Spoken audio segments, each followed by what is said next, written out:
Welcome everyone, Scar here, bringing you another Magic Arena video. In today's video, I'm going to be sharing some tips on how to play Magic the Gathering Arena without spending a dime, free to play as most of us will call it. If you enjoy these kind of videos and want to see other budget deck builds, hit that subscribe button. Let's move on to the video. Scar TV. So now that Magic has gone into more of a modern style, free to play card game online, other than its Magic the Gathering counterpart, Arena that brings along a new kind of play style that you can play where you don't spend a dime, the free-to-play method. I mean, sure, it's going to be more difficult to build a deck that you're really desiring to build. You're not going to be able to build the best of the best deck with all the rares, all the mythics, like right off the bat. But the fact is that you get to grind for the cards you're looking for, make it overall a better experience. I mean, it would probably feel really, really good to yourself that if you're really, really grinding for that particular mythic or that particular rare, that you can go ahead and grind, you know, gold in packs and hopefully either unlock the rare by opening it in a pack or even crafting it itself. Now, I mean, this does lead to some disadvantages. You may fall behind, but from your opponents that you may be playing, who may be playing the meta deck, the deck that may have like 26 rares, 4 mythics and whatnot. But overall, the play experience wouldn't be too bad. There are decks out there that are relatively budget free and budget friendly. I've done a couple. There may be a card somewhere in the video that will tell you, about one of these budget style decks. Red deck right now is a very budget friendly deck. It's pretty inexpensive and it is pretty good. I'm not the biggest fan of red decks, to be quite honest, just because, it doesn't take too much thought. It just hit face, but that's for another video. But enough of the small talk, let's move on to some of these tips. So the first topic we bring up is gold. So gold is the currency that we are going to be using in this free-to-play method. You earn gold by completing daily quests, completing daily wins. You also get it from, I believe, the weekly every so often. If you have the overall mastery pass, the one that's current, if you did decide to buy the actual season pass, you can also get gold from there. But overall, in the free-to-play method, gold is the currency that we will be earning, that we are going to be using in the store to purchase the packs. Now, off the bat, you may be like, okay, that's cool, and you maybe wanting to buy some packs, but then you may also look at the store, and there may be some cards in the store that you want to go ahead and purchase. Like, say, for example, these fancy full art lands. It's not everyone's taste. I mean, these kind of look like Pokemon energy cards for some people, but they're pretty cool, I guess, especially if you're new to the game, you want some fancier art lands. But they cost you 3,000 gold. So the one downfall is if I were to go and save the 3,000 gold, I am pretty much limited myself from I can add one card to my collection that's more of a cosmetic card, or I can get 3 packs and maybe get a couple more rares, get some other currency cards, which we'll talk about later. So the key thing is gold is very precious, especially very, very early in the beginning of the game.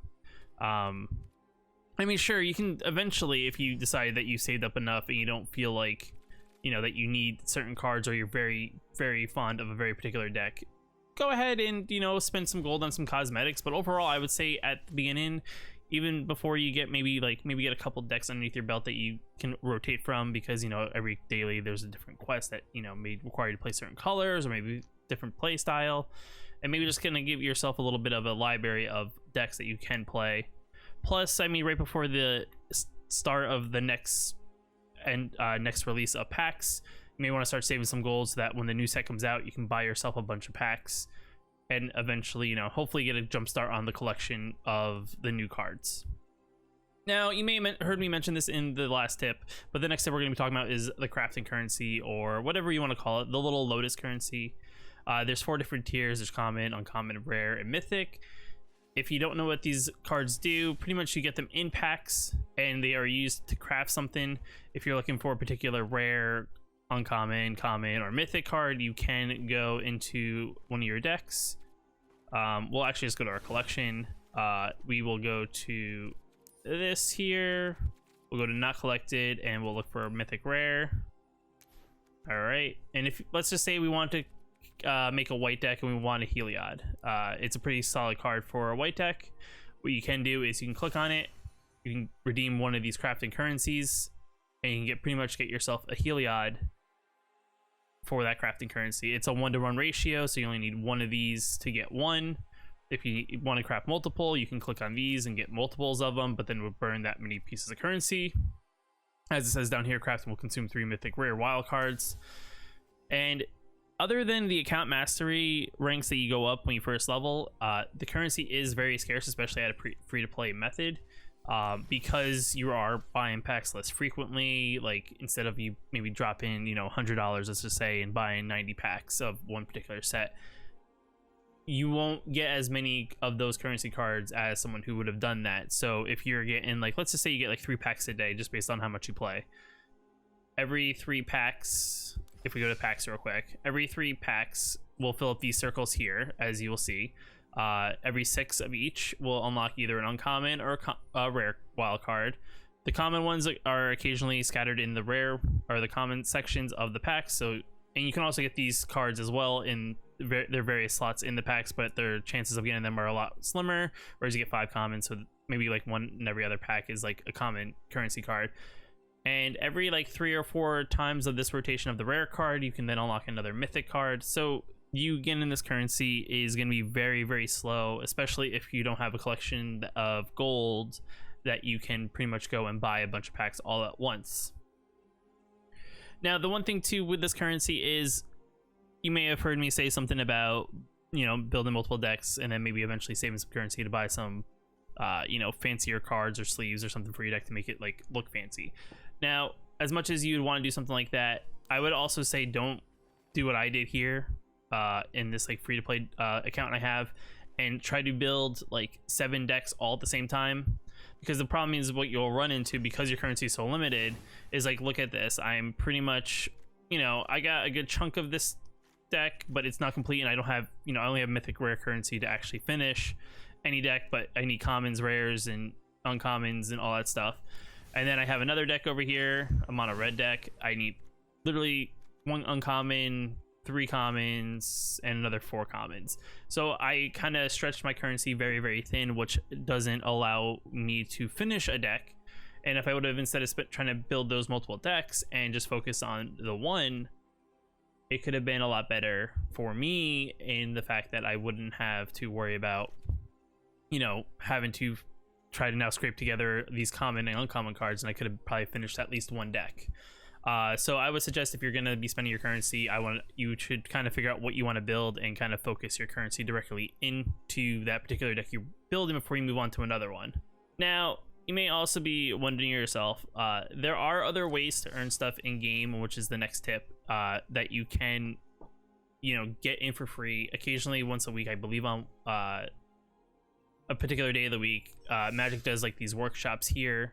Occasionally the prize is, for example, for the first win you get, you'll get a rare card, which is good. I mean, it's for free. You get to play either one of these 2 decks against, from what it seems like, you play against the opposite of the decks, and pretty much you get a free rare card. So that's pretty solid. Sometimes they also have gold in it. Sometimes you can get some account mastery experience, which over certain tiers you will get free packs as well.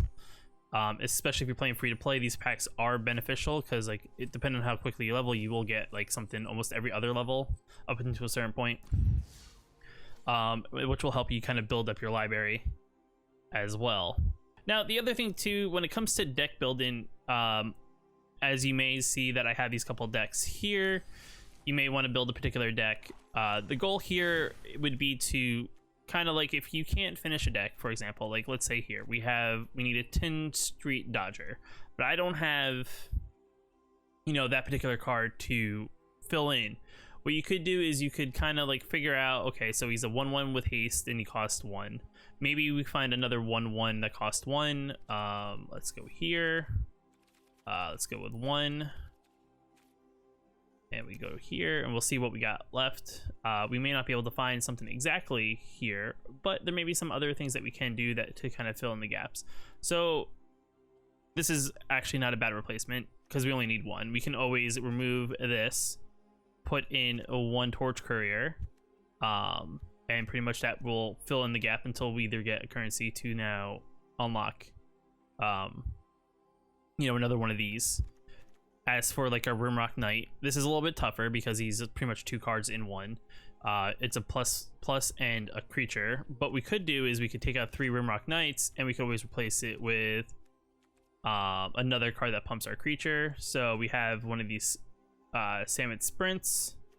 We can replace it also with a Maximized Veracity, because this one also gives it haste, cost 1. And maybe we just play Satyr's Cunning just because we want to maximize creatures. And then the Grim Initiate, this one's also a tough one, but it's another 1-drop. This one doesn't have haste, so you can replace it with various other 1-drops. Maybe you just want to replace it with, I don't know, let's just replace it with 3 of these, and we'll do 1 Spirit Person. Now, this may not be the perfect deck. It's not probably going to play as smooth as it would have been if we were playing with, you know, the actual like cards that the deck is calling for, but this will at least hold us over until we can pretty much get the cards. Now, sure, there's certain rares that you're just not going to be able to replace. You know, I would say that Tin Street Dodger is a stronger card than Courier, but it is similar enough to at least, you know, how good it is. The other thing you could do is you could maybe go outside of your color, just because it may be like colorless, like say for example our Ginger Brute. We could always even play Ginger Brute because it also has an ability that you can either gain life or it can't be blocked, which is actually just as good as pretty much this, and it's also a common. So there's ways that you can kind of build around decks to kind of figure out what will best work with one deck and then another. And now the one big tip that actually doesn't involve any thing is that you can actually go into MTG Arena and codes. And pretty much what this is that occasionally whenever a new set comes out, or sometimes Magic the Gathering will provide you with codes, you can pretty much just type something like this in. If you didn't get an email, if you like just say just started recently and you don't have, you know, the past couple emails of what they sent out, you can go to like a website like so, like DraftSim, which is the first result that came up. And you can scroll down, and you'll see that here you can actually unlock various cards. You can get different styles like so. If you scroll down a little bit further, you can get some 2000 experience, which may unlock a new pack for you, as well as whenever they do a new set, they also will give you codes that will give you free 3 packs of, let's just say all these right here are all pretty much standard cards. So these are all standard legal, you know, 3, 6, 9, 12, 15, 18 total packs for free, which will give you 3 more, you know, rare currency, as well as 3 uncommon currency, and maybe whatever else you will get inside the packs as well to build to your library and your crafting currency, which is also a very good boost, as well as building up whatever is in your library and your overall collection as a whole. That is a very efficient way to kind of get a jump start over someone else who maybe, you know, didn't use a strategy. And last but not least, the final tip. Yes, this is the final tip. Don't get discouraged when you start playing Magic the Gathering for like the first time, or you're playing with maybe not the top tier deck. You may lose a little bit, but at the same time too, you are gaining knowledge on, you know, what you're playing and how things work. Maybe you made your own brew, or maybe you are playing with like maybe a little bit lower tier of a mainstream deck, and it just doesn't do well in a one-on-one.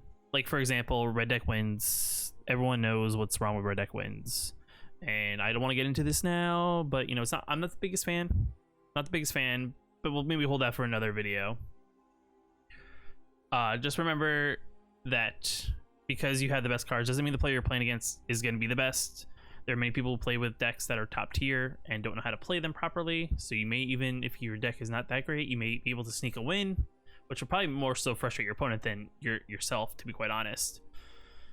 But anyway, guys, if you like this video, hit that like button. If you have a comment or question about these tips, leave it down below in the comments. And if you like these videos and want to know when I do more of them, hit that subscribe button.